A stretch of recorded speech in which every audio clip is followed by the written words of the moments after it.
to'ldirding shirin gunohing bilan. Har bir soniya bizni yaqinroq bog'lar. Biz tomonga intilar hatto yuksak tog'lar. Sening ovozing menga eng go'zal ashular. Sen bilan hayotim yorug' go'yo mashg'alar. Bizning sevgi daryoday yoqar to'xtamas.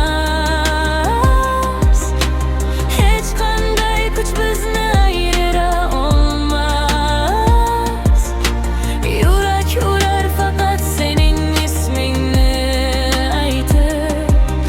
Bu dunyoga kelmasman bosmanan beyg'er ko'zning sevgi.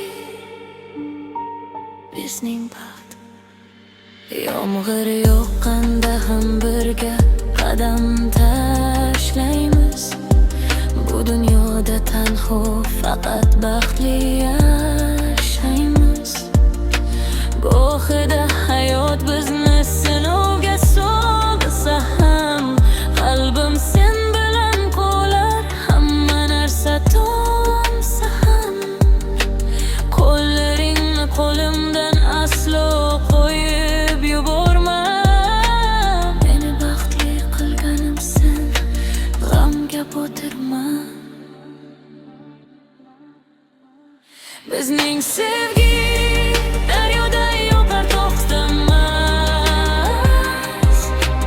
Hech qanday kuch bizni ayira olmas. Yurak urar faqat sening ismingni aytib. Bu dunyoga kelmasman boshqadan qaytib.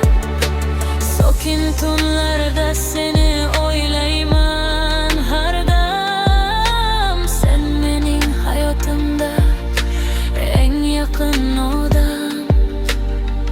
Masofalar bizni ajratsa ham gohida sening surating yashar qalbim ohida.